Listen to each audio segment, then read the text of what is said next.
Yeah, she from the crib. Oh, she was gonna come up. Okay, Yeah, good.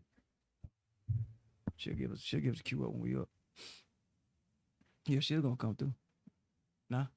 What's going on, y'all? Appreciate y'all stepping in tonight, y'all. It's Who's Up next Wednesday. It's your boy Disco 100. Long day today, but I'm honored.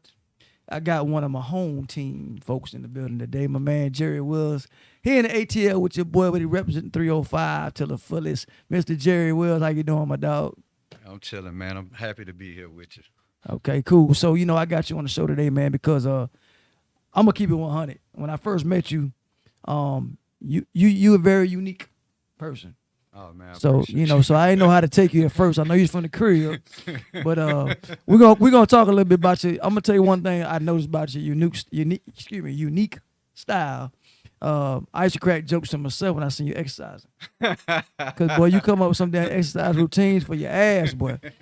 You know what I'm saying? But he's a good brother, man. You get to know him, and like I said, just like me, everybody think I'm a damn fool until they meet me. That's You know, real. That's so I real. never thought that of you, of course, but I know you're very unique to yourself. Echo, what's going on, sis? Oh, okay. So basically, I know you a deep brother. So I talked to you a couple of times, and I know you about your business. So I haven't got a chance to read your book. I apologize myself. Hell, I ain't read my own. Okay, I understand, man. But see, Read. mine ain't number like 20 pages and stuff, so I can't. You read my book in 30 minutes. Probably your next book will be a little longer. Yeah, it may be. But so, tell the people about yourself, man, besides being what you do your part. Tell everybody about yourself, where you from, how long you been here, what brought you here. Just give them the basics before we get into this nice little interview today. Okay, so my name is Jerry Wells, but my pseudonym is Jay Wellsby, and the pseudonym is your author name. Okay. I was born in West Palm Beach. At the age of 2, I moved down to Goulds, Florida. That's like the south part of Miami. After Hurricane Andrew, I ended up moving to Overtown, and I was in Overtown for like about 20 years of my life. Mm-hmm. Um, I graduated from Palm Beach Lakes, and I did a couple years at Florida State before dropping out of college. And when I came home, I ended up, getting involved in the streets. I was in Overtown, so it is what it is. Um, Ended up going to jail a couple times. And the last time I went, I think I was in my 30s, and I was like, "That's it." When the young guys was calling me "onk," I was like, "I'm done." I was like, "I don't want to be no Yeah. OG Yeah, in yeah, no yeah. jail." So Yeah. that's pretty much my beginning. So I'm from the crib too. And actually I went to Car Gables. I'm representing my Okay, alma for mater sure. today. You know what I'm saying? But my family from Perrine. Okay, So born and raised Car Gables, Perrine, Richmond Heights. I went to Goose to get my conk and, a couple okay, of for sure. jams, across the track. So I know how it is at the crib, you know what I'm saying? But I was blessed with the family and I done seen it. We done seen it. We done seen it. We done been there. Don't touch none of that. Sis. Oh. Yeah, I'm sorry. I'm talking to my sis, y'all. But For sure. you know, so I was born and raised around all that stuff too. So I know what you're talking about. So to overcome all that stuff, first of all, it's an honor that you're here talking to me right now because we know how easily it could have been the other way around. Real. That's real, So speaking man. of the crib, let's not to be personal, but let's not to be detailed with names and streets and all that kind of stuff. What was your biggest challenge at the crib? Like what when you said you went to jail and you said they called you unk. Besides that, what was it like that was enough for you? Like what was it a family member? Or did you see somebody go in front of you? What was it? And I'm pretty sure you already know this. It was the murders. Yeah. It was just the ongoing violence. Uh-huh. Right before I moved up here, I had already made my decision to move to Atlanta, but right before I moved up here, it was this young guy. He got shot in the back of the apartments that I stayed in, and I remember going out to see him. Mm-hmm. And I remember, I really couldn't see the blood, but I knew he got shot, so he got hit in the back. Mm-hmm. And I remember I was talking to the young kid, trying to get him through the situation, Uh-huh. and I never forgot the look he had on his face, and he looked like a soldier. Okay. Wow. So it looked so militant. So I was like, "Bro, you okay?" He was like, "Man, I'm okay." And by him being so calm, let me know the severity of the streets and that he already understood the consequences that come with it. So that really was a determining factor with me. And then did you stay in contact with him, or you just No, it was more or less. I called 911 from him. I had never seen him before. He really wasn't from the neighborhood, but I heard that he had gotten in a fight earlier that day yeah, about a girl, yeah. and he beat up the dude, and then later on the dude came back and shot You him. know, I tell everybody all the time. You know, all I can do is talk about my city. I can't. I'm not one to put Miami more harder than ATL. ATL more harder than Miami or New Jersey. It's crime to me. It's crime everywhere. It is. But I can't speak. But what I know Miami. That being said, we done seen it. I know we used to have a myth back home. We'd throw a party, and it's always until somebody gets shot or somebody come shoot it up. Yeah. So, like I said, I was blessed. Like I said, I wasn't no, you know what I'm saying? I know I've been there, done that, but I wasn't no, you know what I'm saying? I don't put on that put on. Yeah, I get what I you're saying. wasn't that guy. I get it. You know, I wasn't either. You know, I had family, I had friends, I had all them, you know, I had that. Mm-hmm. And man, I know how to do what I do. You know what I'm saying? I ain't gonna say never dip and dap here and there, but I wasn't that guy. No, I get you. But I know what you're talking about. And sometimes, a lot of times, that's when we change our lives, when we see somebody else go through it. You know, like for instance, I never done crack in my life. Okay. I never put nothing in my nose. Okay. I smoked weed one time. Okay. I tried it one time when I was 23. Okay. One time. And I said, man, I ain't spending $20 on this shit, man. It ain't do nothing to me. Oh man, you're a rare person right now because weed is big. Nah, I can't. It just ain't me. That separates yourself. I'm not saying I'm a harder worker than anybody else out there, but I work too for me.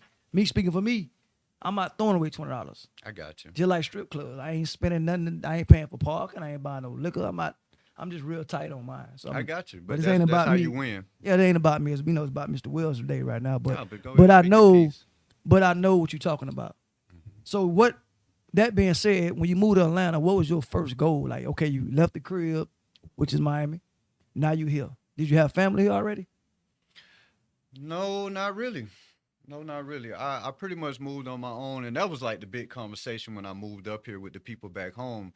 They was like, "Who you going up there to live with? Do you have family up there?" I was like, "No."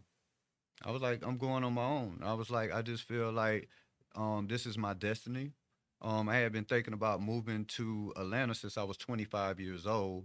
I finally did it when I was 33. Mm-hmm. And I just felt like Atlanta was the mecca for black people. And I felt like what I was going to do up here, I needed support from my own. So that was definitely a major part of me moving here. See, you see, I was a little blessed. I was going through a divorce. Okay. And I had cousins up here.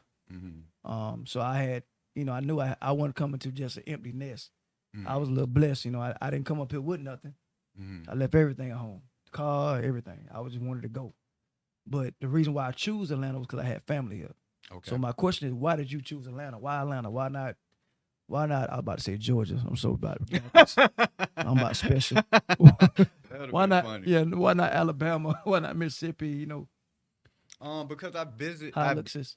Oh, I'm sorry. I visited Georgia like when I was like in my teens, and I remember coming up here then, and I felt so compelled by Georgia that I wanted to be around my black people that were doing great things. Because when I was in Miami, it was mostly the Hispanics running it. And I always felt kind of sort of out of place in Miami, even though that was home. I just was like, I don't feel welcome here at times. Mm-hmm. So when I moved to Atlanta, being around more African Americans, I felt more welcome. I saw the success. Mm-hmm. What high school did you go to down there? And where, Miami? Yeah. Or well, I went to Northwestern in Miami, but I graduated in West Palm Beach from a school called Palm Beach Lakes. Okay, because I was blessed. You talking about Hispanics? I'm mixed with Cuban and black, so I was blessed. My high school card gave us probably had 40% Cubans, 40% black, 20% white. So we had some everything. And I'm gonna tell you the funny thing, Disco. This is how Hispanics look back at home. So you'll go around somebody that looks black, which you are, but you would not know that they speak Spanish. And they used to always throw me off about. But that's the opposite up here. Like up here, everybody come to me talk to me in Spanish. Oh, seriously? Like I drive buses, so Okay. when the Mexican people get on the bus, they start talking in Spanish. Okay. Like up here, it's just different. That back at home, Okay. you wouldn't know unless you knew me personally. Yeah. But I had something in me, you know what I'm saying? Okay. I ain't 100%, but Yeah. up here, it's the opposite. Okay. Especially when I had hair. Okay. I had that curly put How many moose. years ago that was? It was about not long. Not long. It was about let me see what I'm 45. I'm gonna say hey, I got a joke for that later on. I got you back. No, it was about maybe like 10 years ago, but when I had hair, I used to comb it back. Okay. I had had that Albie Shell, Christopher Williams type shit. Okay. So you were getting all the ladies. Okay. We was in style. We was in style. Yeah, man. The red. Can you stop the rain from falling? I can face another. Yeah, it was. We was in style back then. Okay. So speaking of styles, I always notice your glasses. You got you coordinate. So did that something you do just because the GQ in you or something different, or you got 1,000 pair of glasses, different frames, or what? Cause you had some red ones on that you sent me a picture of. Yeah. So how many glasses do you own? About 5 pairs. Okay, so you just make sure whatever you buy got that in it. Yeah, sometimes I try to match it up. That's what I'm talking about. Yeah. So I ain't got the patience for that shit. I'll be a mismatching like it. I'll be putting on anybody damn glasses. So you're an author. Okay. I know you cut hair. Okay. I always wondered, cause I know writing is a craft. It is. Like I did mine, there ain't no craft. I just had to get stuff out. So I'm a different type of author. I get you. Mine was more of venting. I get you. So my point is, you cut hair and you write. Do that go with each other? Like, does it feel the same? Cause you finessing. Like, do you finesse your words? Is it from the heart? Is it nonfiction, fiction?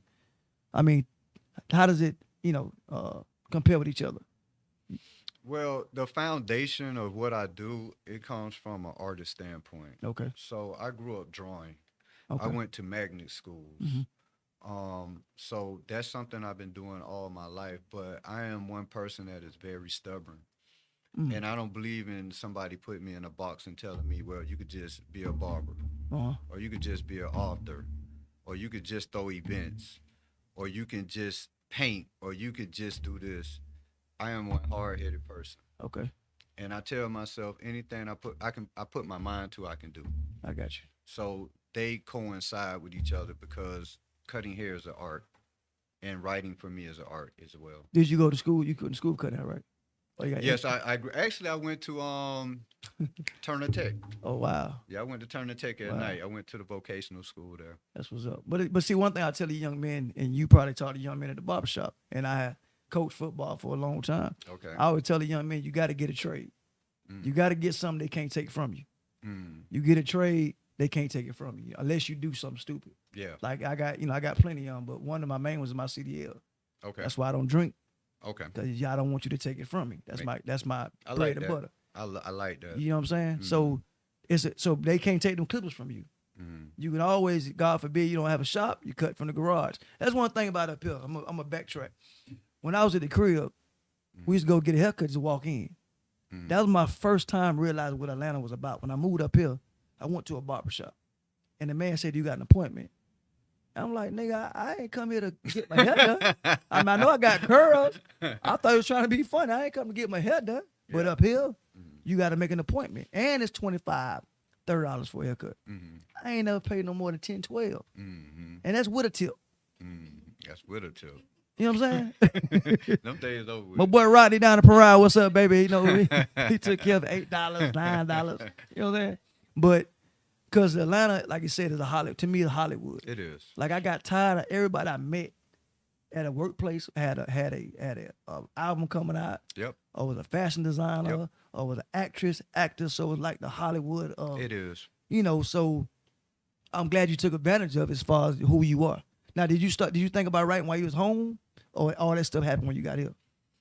Okay, so how writing happened for me was because of the recession. Okay. The one with George Bush. All right. So at that time, I was in construction, whether you know that or not. I do tile work too. Yeah, I know. Yeah. So I end up being laid off. Okay. And I was laid off for a year and a half. So at that time, I was totally broke. Like I always tell people, the best time in your life is when you're broke, because that's when your mind works the best. So at that time, I had to move back home with my mother. Okay. I had got out of a bad relationship. I was totally broke. Mm-hmm. So it was so bad that I would have to collect quarters and pennies. You know how you leave them in the couch? Uh-huh. And I would get them and take them to the machine at Winn-Dixie. and put in a little coin machine to get dollars. Yeah, yeah. So that's just how bad it was. So what ends up happening is I end up getting Facebook because when I was out there doing my thing, I would not mess with social media, period. Mm. So once I was done doing that, I was like, it's okay for me to be on social media now. So I got on social media. I really didn't know what to do with it. So I'd be bored sometimes, and I was watching this movie, Stella Got a Groove Back. And I was watching it, and I said to myself, why don't I just write a little story on Facebook real quick? So the first story I ever wrote was called Keisha Got a Groove Back, which was a spinoff to Stella Got a Groove Back. Okay. So I wrote that story. Tell me a little bit about that real quick. Like not detail, but what? Give me a little. What was the difference between that? What was Keisha about? What was the difference between that and Stella? You said it was spinoff. Well, it was more or less that Keisha was married to a football player. He played for the Dallas Cowboys, ironically. That's my team. Okay. Yep. Y'all going through something right Oh yeah, now. that's nuts. A whole other show. Yeah, that's a whole nother show. So with that being said, it was just basically about him being arrogant. You know, he got the money, so he feel like he's all that. So he just showed her all type of disrespect. He wasn't paying her any mind, and she ended up hiring a pool boy. All right. And her and the pool boy end up making out. So that's Okay. what that story was about. Okay. Mhm. That's interesting. So where do you get your ideas from? On top of my head, Yeah. I deal with like social issues. I can turn a social issue into a fictional book. So that's basically what my book is. Okay. Like, you know, I know. Do you do any kind of meditating? Like, do you do yoga? I tried yoga, but boy, when I tell you my knees are bad, and yoga is Well, I harder than can't tell lifting you be weights. shooting free throws and running I could down do UCLA that. to LA Fit every morning. I could do that. But when it comes down to like actually bending my knees, I have bad tendonitis in my left knee. Okay. So I do yoga, but it's too hard. Like so, All right. not that much. Yeah, I know I can't sit still that long. Okay. So I fuck up the whole class. I'll be talking, texting. You know, somebody may get me pissed off on social media. I may say it out loud, so I don't even put myself in that position. I understand. So how did you get into writing besides going through stuff? Like what prompted you? What made? I mean, my goal is what? Like we all make a decision in life. Say, you know what? Now I'm gonna do it. So what made you get into writing? I'm gonna tell you, it was so weird. So I didn't do well in high school. I graduated with all C's. Period. Hey, you did better than me. Go ahead. I mean, Shit. so I barely got out of high school. But when I did, I was like, so my second grade teacher, the reason why I went to college is so crazy was something that I heard when I was in the second grade. And the teacher was like, everybody in here can go to college. And I was 7 years old when I heard that. And when I heard that, I was like, well, that's what I'm supposed to do when I get older. Mhm. So either way it goes, like once I got done with high school, my dad was trying to get me to go to the military. God bless his soul. Okay. Rest in peace, Dad. Yes, sir. He tried to get me to go to the military, and I was like, no, Dad, I'm going to college. And as far as my grades go, I wasn't supposed to go to college, but I went anyway. All right. And when I went to school, you know, I got some education, you know, learn how to write better, do things like that. So when I was locked up in jail, a lot of the dudes, they was writing letters back home. They could not really put a sentence together. Wow. So I became the jailhouse editor. That's the way I got commissary.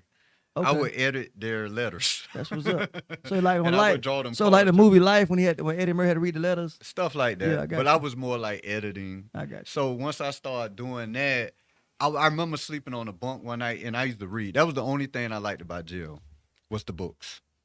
I'd get in there and I would read until I got out. I wish I had that. I wish I had that gift. I cannot. I would not.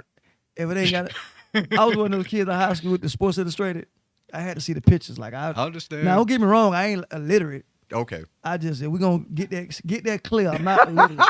I may be a little crazy, but I'm not illiterate. I can read. That's I just fine. can't sit still that long. I understand your attention span. It's like mine. Yeah, you know, I got it. I read a page and go right back and read it again. Like what I just read. I get it. 'Cause It's your something threw attention me span. off. Yeah. It's your attention span. Even at 45 years old, it's I done. do. It gets worse as you get Don't say that. Lord have mercy. I thought I was almost through with it. So what ends up prompting me, I came up with an idea. So I'm like this here. I Right. believe in what's the word for it? Reinventing myself. Okay.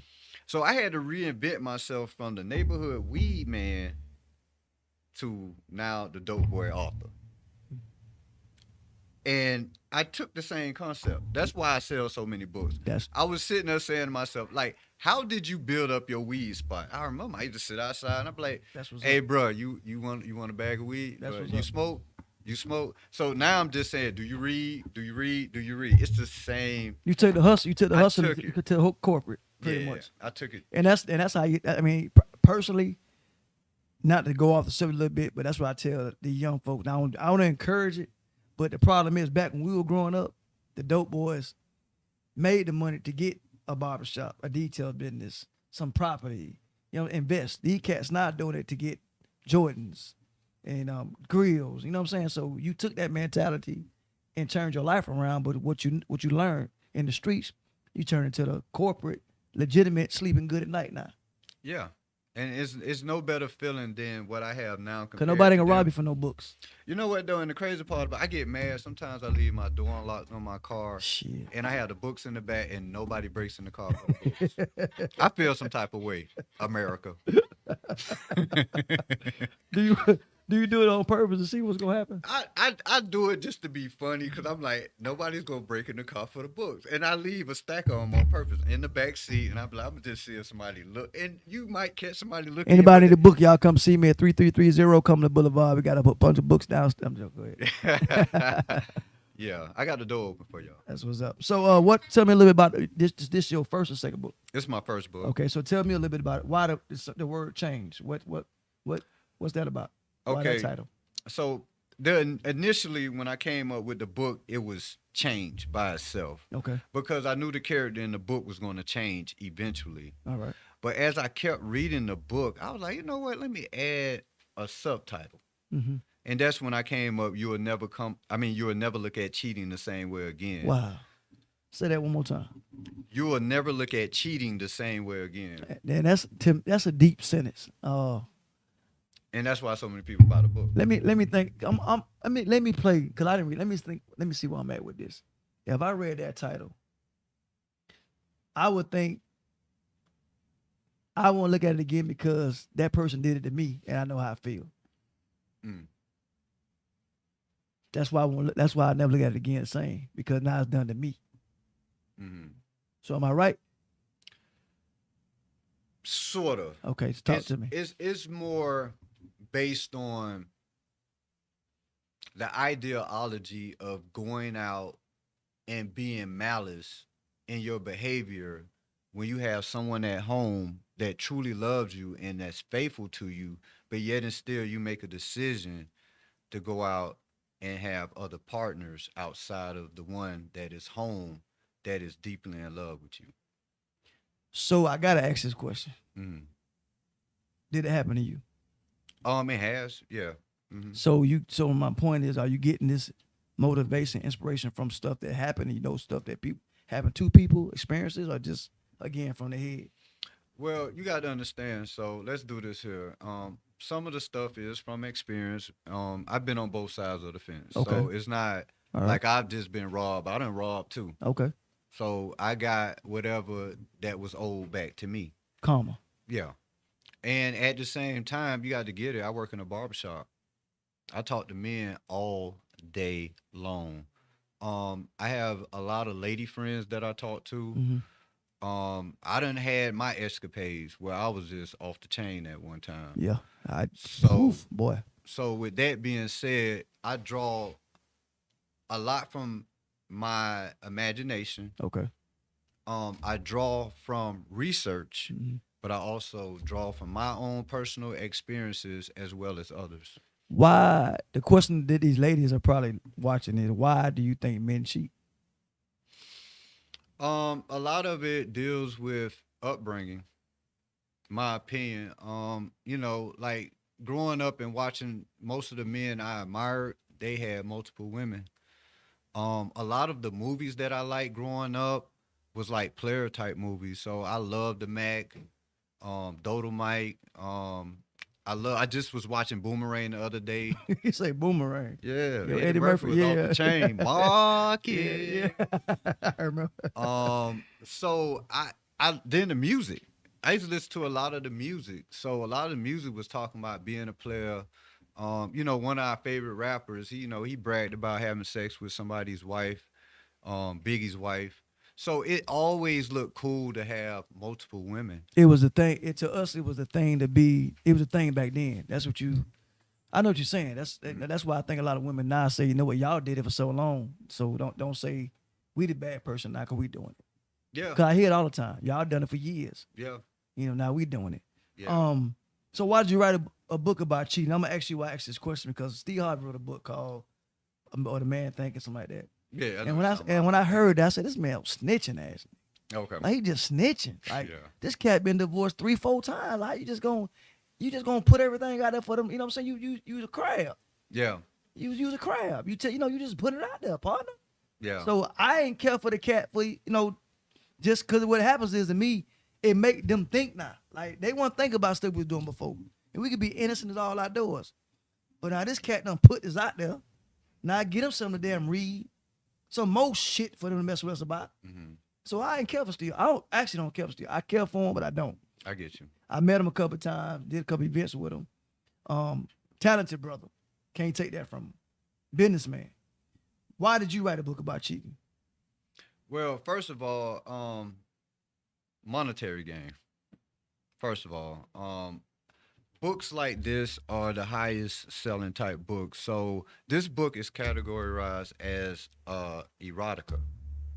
Though these type of books are $1 billion books. Okay. So me coming out, first thing I said, I thought once again I used to sell weed. So my first thing is I need to make money. Yeah. I'm not writing a book that's not going to make money. So that's first of all. Second of all, I thought that it was an easy subject to write about because it's so prevalent. Yeah. As we have this pandemic going on, we don't discuss the pandemic of cheating, of not being satisfied with one person.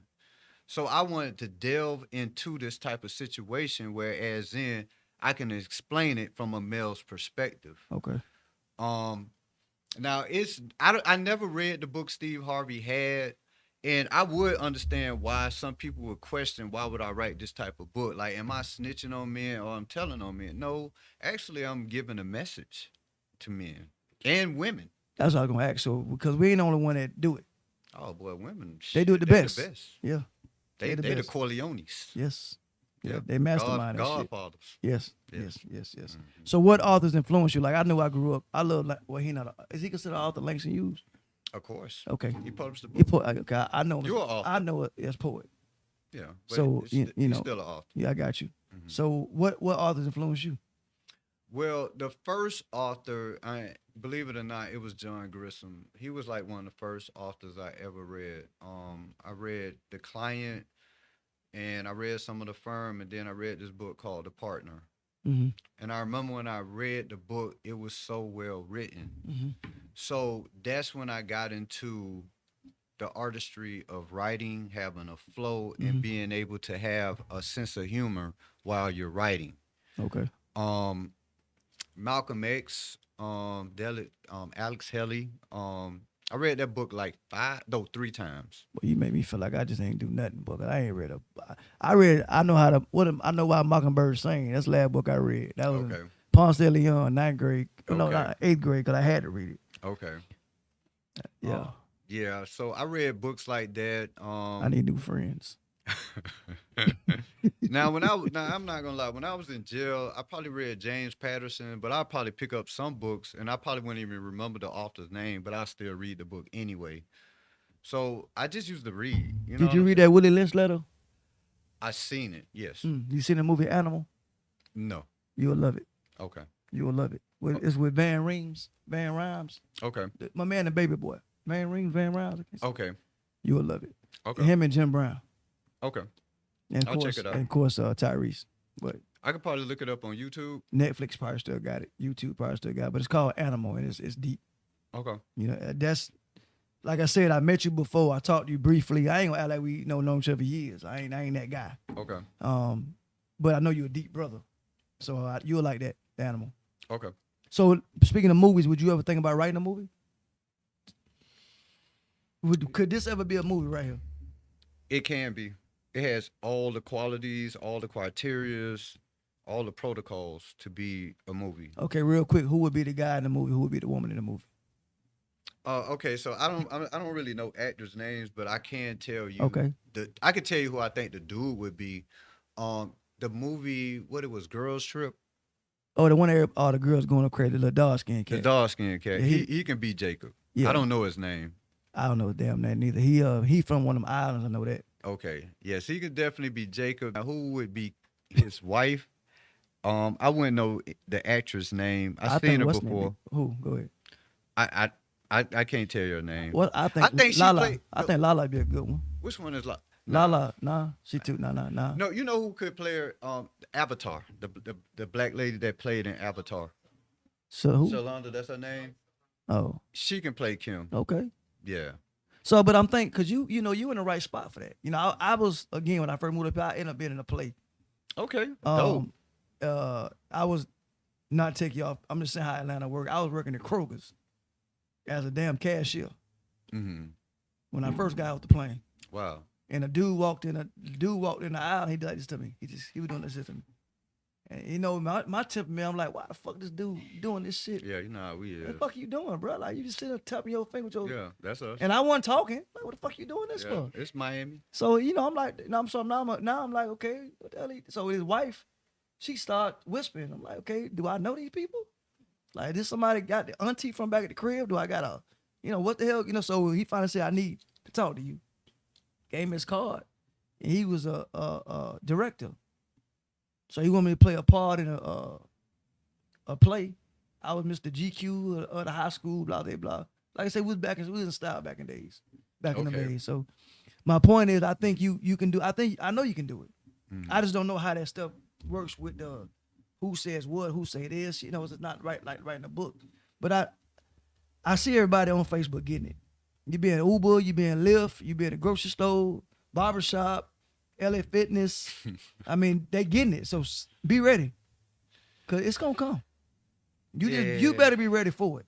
Yeah, man, every day I wake up, I'm praying for something called I'm always looking at the one person away. Okay.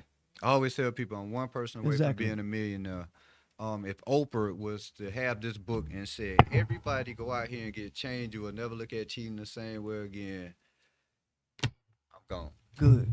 So so your overall goal is just to keep writing, or if you can hit with this one, let this ride out for a little while. Like, how often do you want to write books? How many books do you want to put out before? What's your bucket list with books? What I'm getting at, Probably 10 books. Probably 10. and all about the same thing, pretty much. No, I would not be confined to any style of writing. Once again, I am hard headed. Mm-hmm. So if And I was most of us are. yeah, if I was with a publishing company, they're probably like, no, you have to write another erotica. I'm like, no, I'm not going to write another erotica. I'm going to write about the subjects that are important to me and the people in my community. Now, did you self-publish this book? How did you get this book out? I went through a publishing company, but it's still considered self-publishing. I get 100% of all my royalties. Anything I sell comes to me. Okay. And how long has the book been out? 4 years. Okay, and I mean, it's doing great because, like I say, every time I see you post something, somebody got it and they smiling. So I don't know. Women, you know who love this book? Women. Yeah, because you putting it out there, Jay. Women. you No, Listen, hold up. So hold up. Let me do this We're real gonna quick. argue real quick Hold- because this is why I think. Okay, let me Go let me ahead. let me get mine out, and you go ahead and Go go. ahead. I think they love because the fact you saying that, and then they feel like, you know what? If he talking about how bad it is to cheat, then he ain't gonna do it. He a good guy. I ain't got nothing to worry about because he writing about the book. Because it won't be good to put it out there Mhm, if you gonna do it.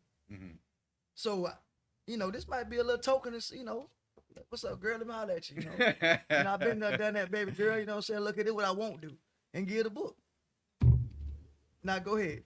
The floor is yours. So the reason why women I think is eating it up because it's an erotica. And one thing I learned about sexually with women that everything starts in the mind with them. Period. Like you have some women out here will prefer to read about sex than to actually watch a porno. Hold on. That's what we done got to. So we butt naked on the damn couch. You gonna read a book? That's what. Because women, you gotta understand, women have to be stimulated. That they have to be stimulated. They have to, like, you can have a million books. Yeah.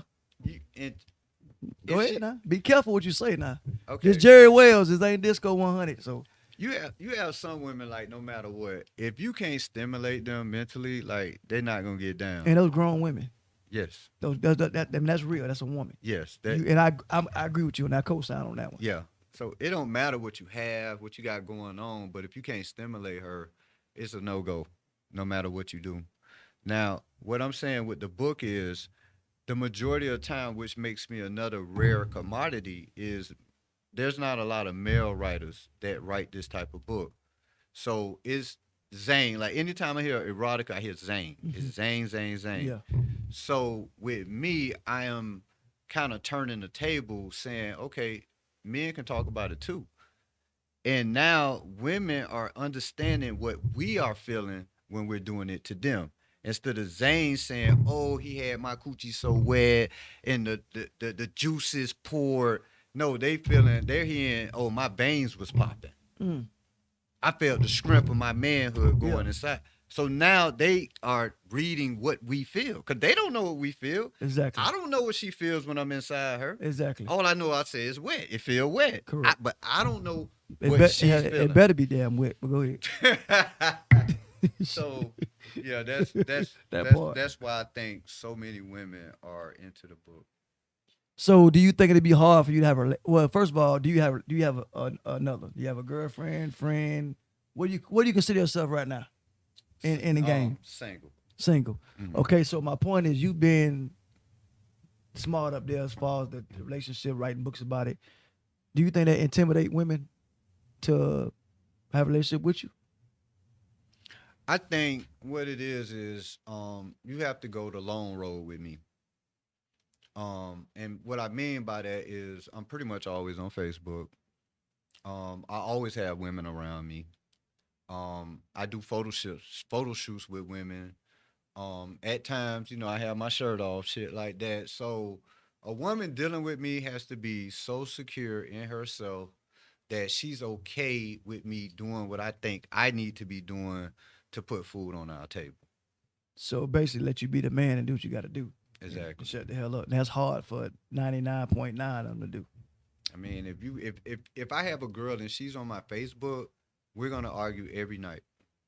She gonna say, "Why you put that picture up? Why you did that?" Yeah, cause I been seeing those videos up under the cover and all kind of shit. So I nigga, you be chilling. But you enjoy you. I do. That's what I see in you. You enjoy you and you confident on the man that you are. You know what I I'm am. saying? Thank you. So I can respect that. Have you ever thought about writing music? Because a lot of good songs out there are based on a novel or a story. Because music telling stories. Okay, so I'm gonna tell you something weird about me. I'm a very humble person, but the only thing that I'm arrogant is writing. That's it. I'm not even an arrogant ball.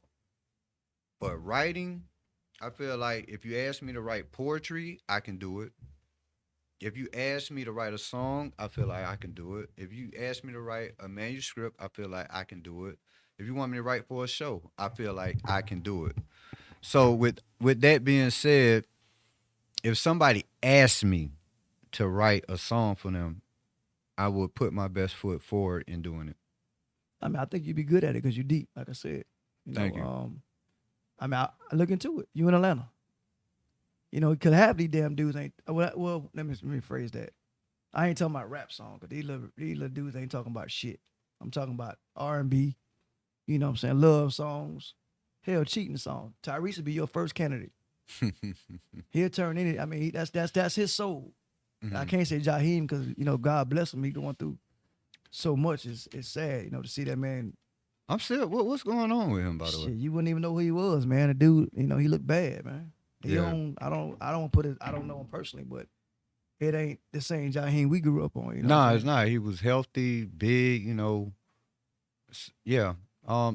Just like Delonte West, Yeah, for that the played in cat. the NBA. Yeah, yeah. Look, see him. Well, I heard a story about him. They said the owner for the Cavs, Yeah. Mark Cuban. yeah, Mark Cuban, or for the not the For the Cavs, Mavs. Mavs. Yeah. He reached out to him trying to help him out. Yeah. And LeBron reached out to him, from what I heard. Okay. So I mean, they trying to help him out. So are you looking for love, Jake? I might have some phone calls, have some inbox. Are you looking for love? I'm looking for my Michelle Obama or Beyonce. I feel like Jay-Z and I feel like Barack Obama. I feel like I That's want deep to. right there, dog. Cause I Yeah. was trying to see where you was going there with Michelle and Beyonce. I was like, okay, where you going there with this one? I was waiting for it, but that's a good Yeah, comparison. man. I have to have the right woman with me because I have a lot of other things that I want to do. The book is just the melting pot. The book is just pretty much giving me the platform. Whereas I really want to talk about other issues. Okay. Do you think you got a wall up though, Jake? Like a lot of women are single because that wall up. Do you think that wall? How many times have you been broken? Are you ready? Like, are you gonna just that perfect woman ain't out there? So how much of a damaged woman will you deal with? And I Uh, said damage. I apologize, but hell, it is what it is. well, I'm damaged as well. You feel me? Exactly. Because I'm pretty much like a Leo, so I'm like a alpha male type person. My personality doesn't put up with a lot of shit. But I don't quit on people. But at the same time, I have to also be responsible for the things that I say and do. And sometimes I can be a bit beside myself and not understanding the things I'm saying out my mouth could be dead ass wrong, even though I feel like they're right. That's it. So, And I think we both got that problem with a lot of this approaches. Like I got a problem. My approach is what's messed me up. It ain't what I said is always how I said. hmm Cause I'm loud as hell. Number one, hmm I don't even need a microphone really. hmm And then when I get mad, I get mad. And then my problem is I say the first thing I don't think. I say the first thing come out my mouth, and it's hard to take. It's hard to take the shit back because I said it. You ain't said I said it. So, I know me, you know you. You know what I'm saying? So that's why I asked you, are you looking for love? Because we're in two hot spots now. We got them in Miami, we got them in Atlanta. So if you can't find them in Miami and Atlanta, then guess what? It may be something that Jay doing. hmm But that's why I asked you. But if you ain't looking, it don't matter where you at. Um, well, first of all, I'm a workaholic. And number two, anything that I deal with, I want it to come easy. And I don't mean like you lay down with me easy. I mean that we communicate easily. Um, our vibe is easy. Or if we go through something, it's like, okay, we go through something that day and then the next day we back good. Or maybe a week or whatever the case may be. So right now, I feel like I'm gonna be here, right? Okay. So my dad is what you call a provider when he was alive. He All right. took care of business. I got you. So that same model I have in my mind. I'm not scared to take care of my family. But at the same time, I need a respectful woman. You know what I'm saying? So I can't just be with no anything. Like even though I like sometimes looking at anything, Yeah, 'cause standard. it looks good. Instagram does look good. But a lot of the women on there I probably would never take seriously. Damn headache. Yeah. So with that being said, me understanding myself at this point, knowing the things that I want to do, because deep down inside, really I'm a hopeless romantic. You know what I'm saying? I really like bonding with a woman. So I'm gonna get Mm. calls tomorrow. So let me get all this shit out of the way. So your first date would be what? You meet a chick right now across the street to come to the mall. All right. Well, your first date taking her would be what? Oh my God, that's a tough one because there's levels to it. I'm Well, not. then we going first quarter. We ain't going the first quarter. Totally deep ass brother. First quarter.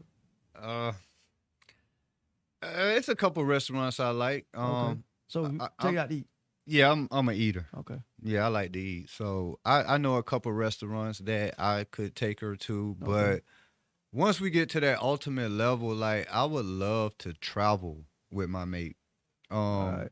that's something the ultimate things. Like the fruits of my labor, I definitely would not leave her behind. My main thing is her having her own thing going on. You know what I'm So saying? so when you say provider, I'm gonna backtrack because we had a show up here. Was it yesterday? Monday. The girl was saying to her a provider is a man who pay all the bills. Mm-hmm. And you said you was raised by a provider. Do you agree with that? You know, like I said, I had a model, so I only go by the model. I don't go by what other people say. You know, Mhm. my dad took care of all the bills, so that's what I understand. You know what I'm But what, saying? okay, stop there Mm. though. What mama did. She worked, Okay, but what I'm saying, what else she did? she cooked, What else she did? clean. You see my point? Mm. So that's what I try to tell people about, like when Nipsey Hussle passed away. Mm. May he rest in peace. All these women. I want me a Nipsey Hussle, but are you gonna be a Lower London? Are you gonna play your part? And that's what I keep running into though, Disco. I run in more of the selfish behavior compared to me being willing to be unselfish. You know why? I mean, like I said, we both come, and I'm gonna say this and probably get cussed out for it. Mhm. I don't knock no female in Atlanta. There's a Mm. bunch of beautiful women in Atlanta. Again, I only can speak for what I know. And so I don't want nobody to take this the wrong way. I'm trying to figure I'm gonna clean this shit up before I say it. You better. You better. It's a bunch of pretty women in Atlanta. Mm. I'm gonna say it again. But I know what I was raised around. So Okay. my point is, you can be a pretty woman, but you can also have some goddamn respect. You feel me? Some of these women up here, because of where I'm at now, they just feel like somebody owed them something, just on a conversation. Like you talk to them, now I gotta take you somewhere. This when I was single, by the way. Now I gotta take you somewhere. Now I gotta buy you this. Now I gotta do that. It ain't never now to the, you know what I'm saying? That's why I think it scares the men away now, because you got so many suckers that put these women on pedestals and they don't deserve it. I get it. I get what you're saying. So a cat like you who demand, now I ain't gonna say demand like you got to whip out, but you expect that in return. Now you already feel, you know what, this ain't finna go, because you already know what you want. Now I'm on to the next. But Mhm. again, next. You know, they gonna come with something. So I want to get back to the book though, because I ain't talking about the book. Okay. When I read this book, Mm-hmm. how can I feel after I read it? What am I expecting to feel when I finish that last page? What am I taking in my heart? It's gonna definitely make you take a clear look at yourself and some of your behaviors in the past. It's gonna definitely make you look at women that are out here cheating, that have a good way of covering it up. Um, you're gonna see a lot of style because he's a dresser. You're gonna be reading the book and be like, "Oh shit, I know this part of Miami. Oh shit, damn boy, you talking about that, this and that." I even mentioned John Doe in the book. So you're gonna walk away with a lot of familiarity of the book. But at the same time, you're gonna be like, "Damn dog, like, are you telling my story?" Because most of the men, when they read the book, what they come back and tell me is like, "Dog, was you following me around, or what's up, dog? You talking Yeah, about I me?" mean, I know. I'm gonna leave it right where it's at. I know what I was doing. I'm gonna leave that right where it's at. Was doing. Mm-hmm. So, Mm-hmm. so I'm gonna take that, and am I? So in the book, does he? I don't want to give it away because I want to read it. I want to ask, but I don't want to. I want to ask, but I don't want to ask. Matter of fact, Do you think this guy in this book, would he ever do it again? I can't say. So is it enough damage? Is it enough damage in this book that he is gonna tell you, don't even attempt to do it, don't even try to do it, don't even think about doing it no more? Well, the one thing in life I noticed that you can give people advice, but it doesn't mean they're gonna take it. Mm-hmm. So this book has a lot of advice. You ever thought about being a life coach? No, Never.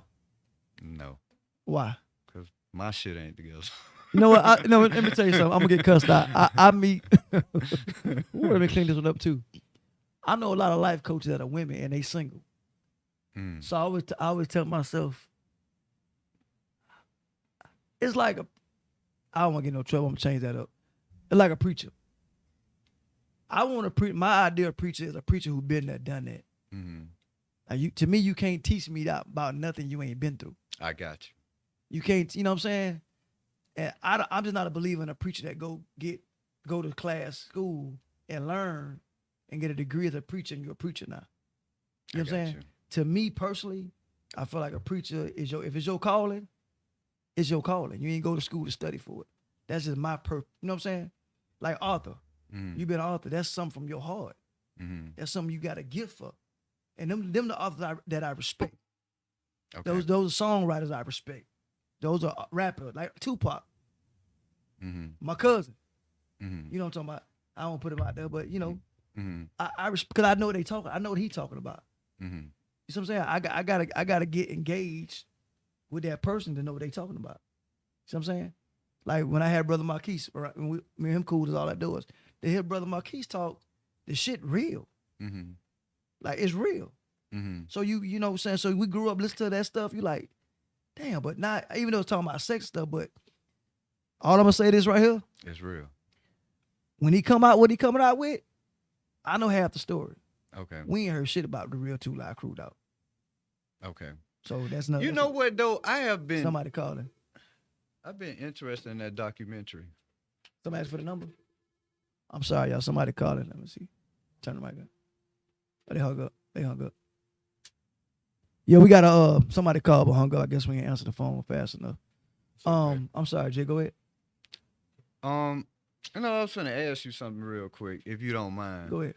So you can kind of get the gist of the story. Do you mind if I recite the first 3 paragraphs? I want you to. Okay. Can I do it now? I want you to do it right now. Okay. I'm gonna open it up a little bit, but just in case I forget something. But No, I pretty much know it by heart. But I want you to break it down. 'Cause I'm actually go ahead. I'm ready for So what is about to happen is you all. So they can hear. Yeah. Okay. What's about to happen right now? You all are about to learn a new word. This word here came about doing me writing this book. I was not aware that there was a difference between the two until I started doing the research. So what I'm gonna do is I'm gonna recite or read some of the first 3 paragraphs so you can kind of get the gist of the story. So this is how it goes. It says, "Hello, my name is Jacob Richardson, and I'm a degenerate nympho. Oops, I meant to say I'm a corrupted satyriasis. My therapist diagnosed me with the proper term a few years after my marriage. He explained that only a woman can be a nympho. A man, on the other hand, was labeled a satyriasis.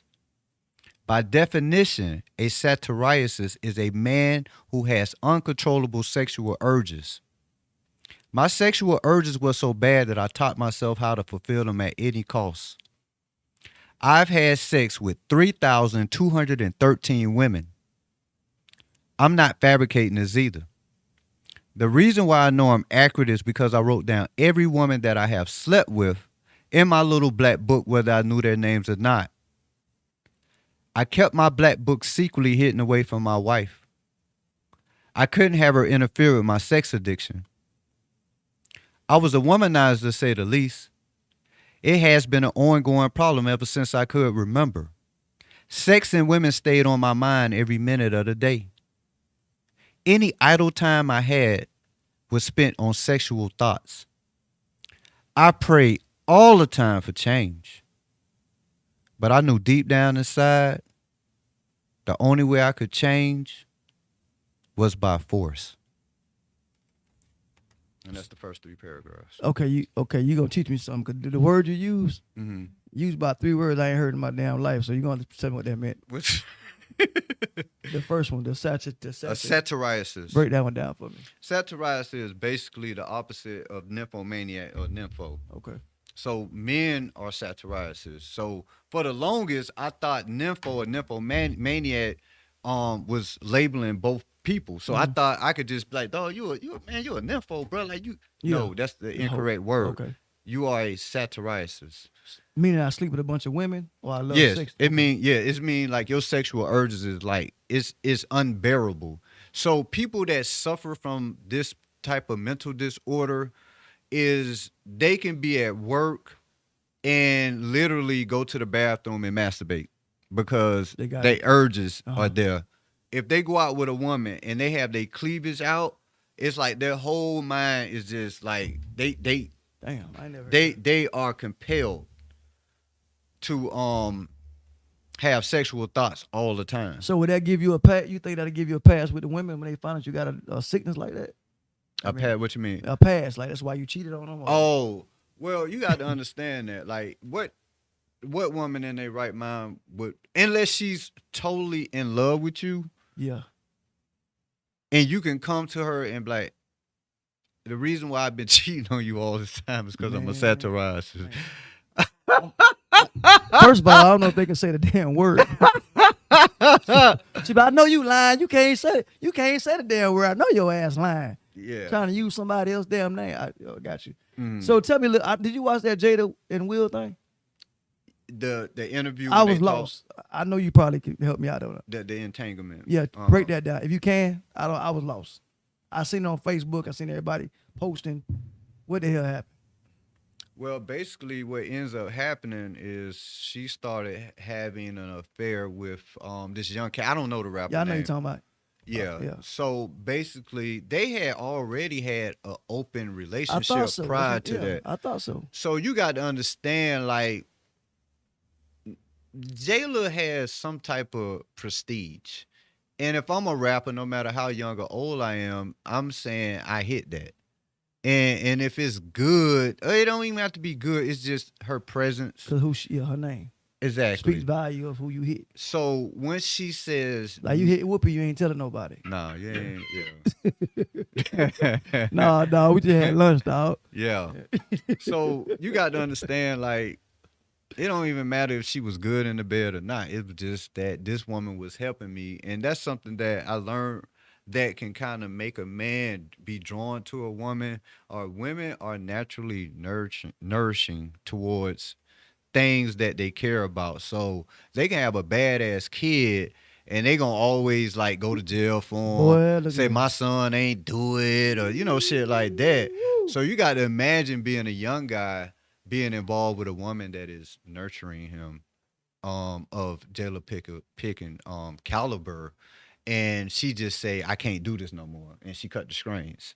So therefore, the young dude just went crazy about it. So he pretty much exposed it, but they have been, far as I know, having an open relationship for Yeah, a very I long thought they time. used to do it together. I thought they had that kind of relationship. Nah, but it's just that he exposed it. That was the problem. Like, if it Okay. wasn't exposed, then he didn't have to get on there and do all the talking and stuff.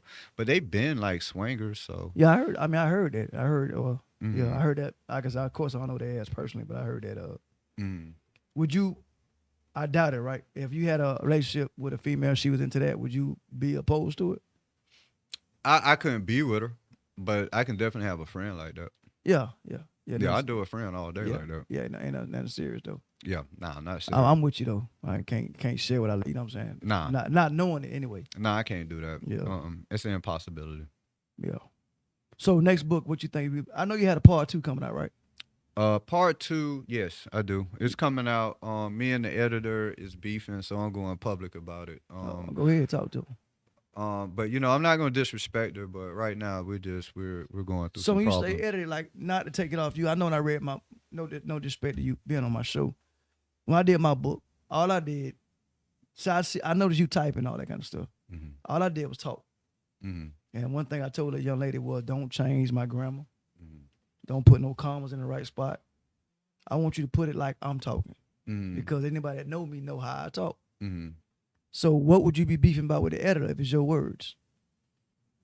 Well, you got to understand, like, editor and artists always conflict.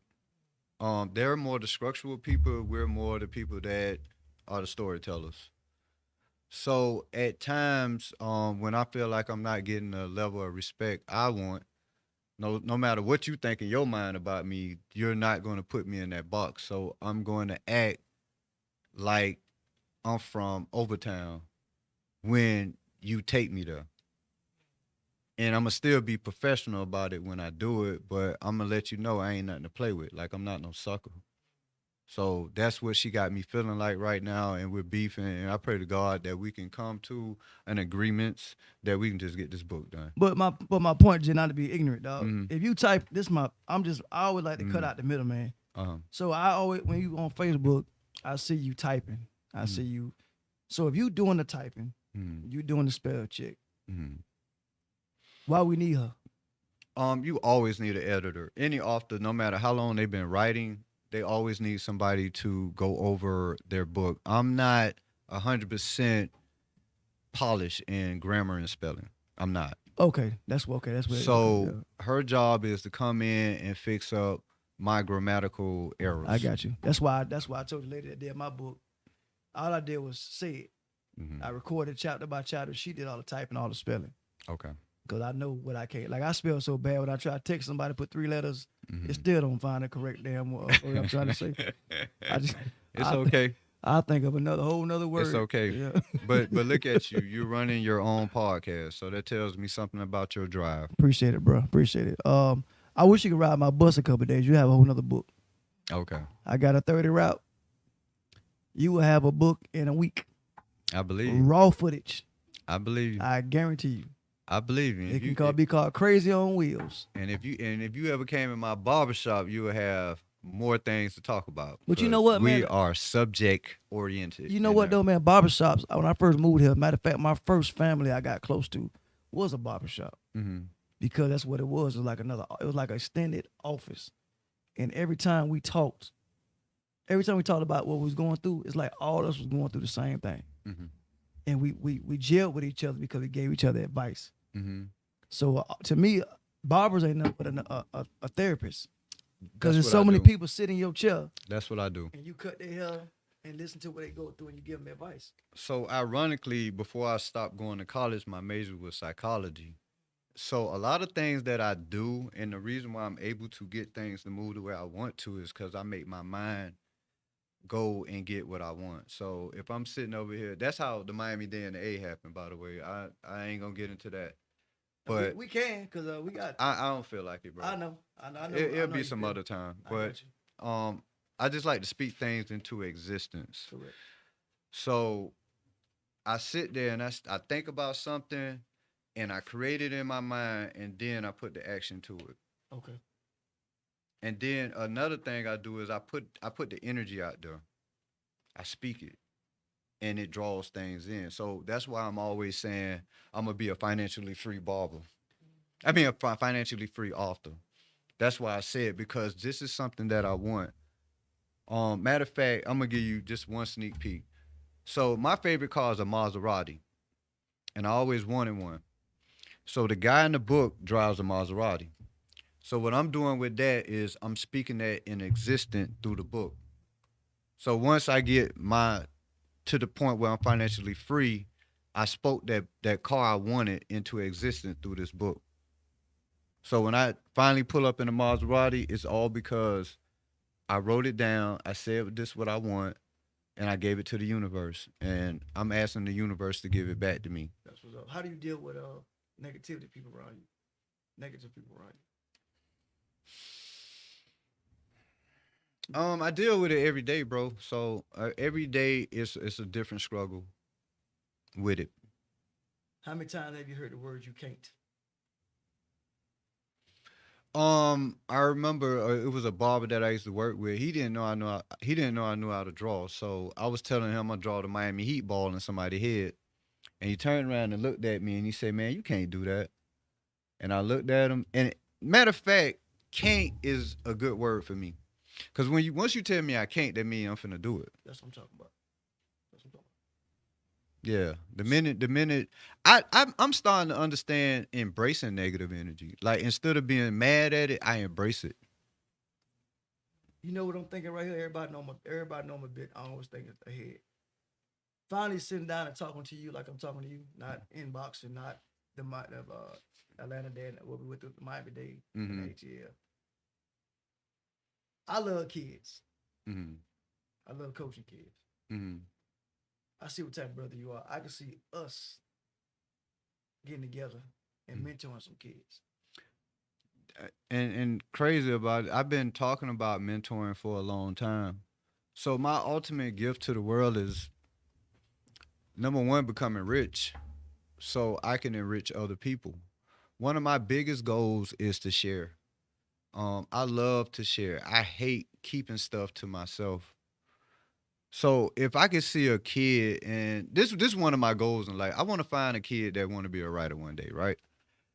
But I'm not gonna coach him whereas in I'm forcing him to be an author or write a book. I can see it in him through his Mm-hmm. hard work. Mm-hmm. Because with me, when I'm writing, I have to get up at 4 in the morning and write because that's the only space that I have.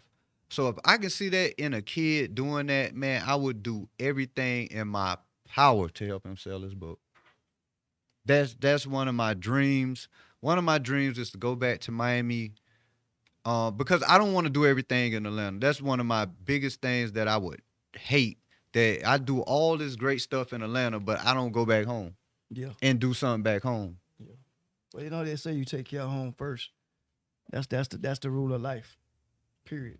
And to me that's we got two different books. Mm, I'm not, of course, I support yours all day long. mm. I wish I had the calmness, the don't, me and you totally opposite. I don't think so. Only thing we got in common is we from the crib. And no, you have an attention span problem like I do. Yeah, but I'm talking about as far as we had, like I can see you right now walking away from something petty. I can see myself engaging in it. That's me. That's what I'm trying to get out of. Mhm. And as I get older, I thought it'd get better. Hell, it's getting worse. I Okay. can't go a week without cussing somebody ass out. You know what I'm saying? So I do too. I I can learn from everybody around me. You know what I'm saying? So what I'm saying is, I feel like you should take that gift you got and just make sure these young men find you two or three. I'm not trying to tell you what to do with your life. Mm-hmm. Find you two or three. Let them hang with you on the weekends. Come to the barbershop. Because they need it. There's so many brothers out there that's not, like, to me personally, I tell people, I made this mistake with my own kids. I regret it to this day that I went with my kids every day of their life. I regret it to this day. You see what I'm saying? But I feel like it ain't enough.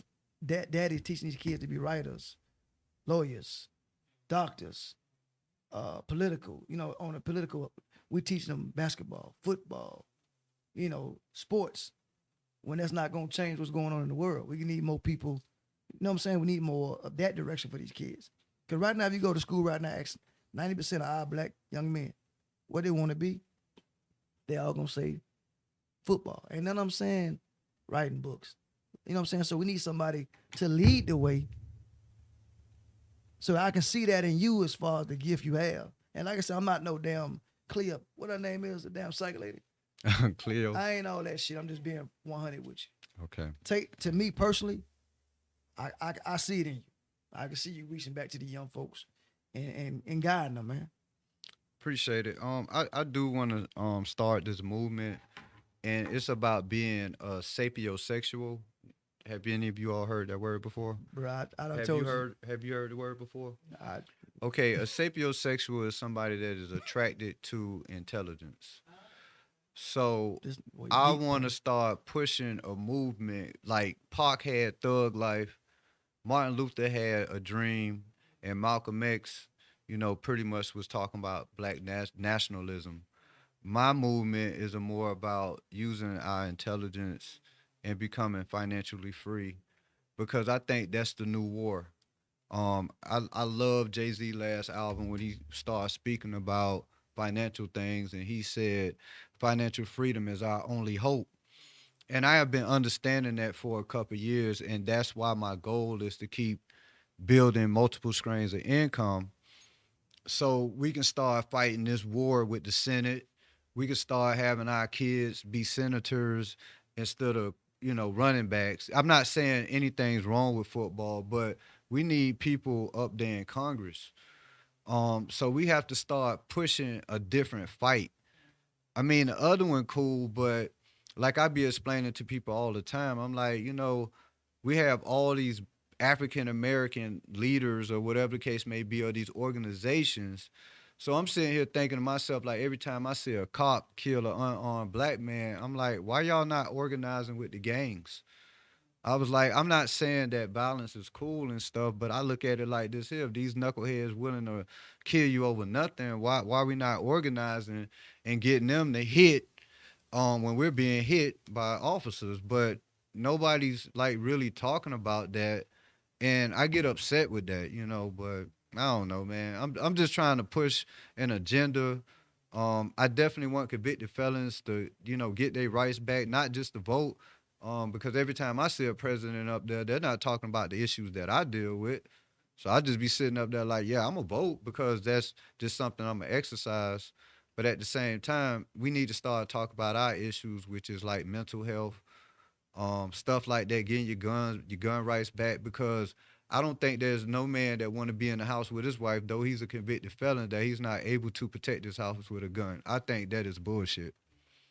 Yeah, I feel you. I just like I said, the world we live in. Cause that don't mean everybody that got guns, they just don't get caught. Yeah. They not like we get pulled over. It's an automatic. It's an automatic. Let me search your car. Mm-hmm. Where you coming from? Mm-hmm. Where you going? Mm-hmm. Like not to keep talking about me, but I remember when I get pulled over right now, it says confidential. Okay. That would say on my record. Okay. 'Cause I did something in the military. Okay. So I asked him, "What you pull? You didn't pull me over for my confidential record. So why you pulled me over? You pulled me over for whatever. You didn't know that until you got drew my name. Okay. So my point is, we still getting targeted. Now, do I feel like every white man is bad? Nah, hell no. See, I ain't him. Mm-hmm. I got just as many good old boy friends as I do black friends. Mm-hmm. I'm a strong believer in how you raise. Mm-hmm. I feel like ignorance is taught to you. Mm-hmm. And the reason why I say that is me coaching little league football. You can have one white kid on the football team, all brothers, and he don't even know the difference of his teammates. I agree. So we got to start young. I think we starting too high. We got to catch them young. We got to teach them young. We teaching them already when it's already molded in them. I had a 9-year-old kid up here 2 weeks ago, and then the kid 9 years old say he's scared of the police at 9. Back home, 9-year-old was 9. The police pulled over and gave us football cards. We couldn't wait to see that. We need to get that back again. Is that ever gonna come back? So if you could change something right now, if you could put a law out there right now, what would it be? Close me out good with this show right here. Once again, it's back to the convicted felon thing. It's giving a man an opportunity to get his rights back. It's not just to vote. It's like when you're voting, like I want to vote for something that means something to me. Mm-hmm. And with this election coming up, when you having, Trump, is the perceived racist, and you have Biden being called the person that had something to do with mass incarceration, it's difficult for, somebody that is a thinker outside of, oh, I'm a Democrat or a Republican, just to say, is my heart really into voting for this person? And my main thing is, my issue is what needs to be done is there need to be a mandatory mental health check for every citizen in America, especially black. 9 times out of 10, most of us suffer from, what's the word for it in the military? PTSD. Yes. Okay, thank you. I went into that long, but go ahead. Yeah. That's that. But most African Americans are dealing with that right now and don't even know it. So I'll give you a prime example. Since I've been up here, I haven't been around a lot of violence, but I did see somebody die up here. He got shot. I so happened to walk in and see it. And when I saw him on the ground, I didn't feel no type of way. And I knew when I didn't feel no type of way, that was from the numerous murders that I encountered in Overtown. So I'm numb to death. And unfortunately, that has happened to me that I'm militant. So immediately, if I see somebody getting shot, then I go straight to protocol. I talk to you, call, paramedics or ambulance or whatever, 911, to get you help. But I'm not sitting there shaken by you dying, because I've witnessed it so many Yeah, times. you got immune to it. And that's not normal And I'm gonna tell anybody that if you can still walk around somebody and see them with bullet holes and you don't feel no type of way, um, that's a mental health thing. Well, I guess I gotta go to dot. Well, I go to dot anyway, but for all other shit. But Jerry, do me a favor, man. I want you to again, man. I appreciate you coming through, man. You know, I reached out to people that I feel like is gonna make a difference and that's powerful. I got more no's and I got yes. You know what I'm saying? Because again, it's just starting off and everybody want to go to the big bang instead of the man who crawling. So I thank you, sis. Thank you, people watching. Thank you, man, for just giving us a difference of a show. And I actually learned something. I can't say the word again. Satiriasis. That part. Satiriasis. I'm gonna get that. I'm gonna learn that. I'm gonna say that shit on my next show. Watch I tell you. I'll mess everybody up. But I appreciate you, man. You're a deep brother. But do me a favor. I want you to tell everybody where they can find the book, how they can get the book, and where they can reach you at if they want to talk to you about their young ones or whatever it may be. Just put it out there for me. Okay, first of all, you can find my book on my website, which is www.jay wellsby author.com. When you order my book from my website, I will personally autograph your book and send it to you. You can also find my book on Amazon, and it'll be mailed out to you through Amazon. I also got my book like on the ebook version, whereas in I have that priced at $4.99, and you can read the book on your phone. If you ever need any help with writing, you can inbox me on Facebook. I will give you a free consultation, but after that, if you want me to coach you, I will charge you. Right now, I haven't came up with a price, but trust me, I will be in your butt just like a coach, and you will finish your book under my advice and instructions. If you have any kids that need help or mentoring, you can also inbox me on Facebook. One thing about me, Jerry loves the kids because I don't have any kids, so everybody kids are my kids. So I appreciate you again. I thank you for coming in, man. And I appreciate everybody who's tuned in to watch the Disco Under Radio with my man Jerry Wells. And next again, who's up next Wednesday? You never know who coming next. Just tune in, and I will see y'all when I see y'all. Peace out. Peace out. All right.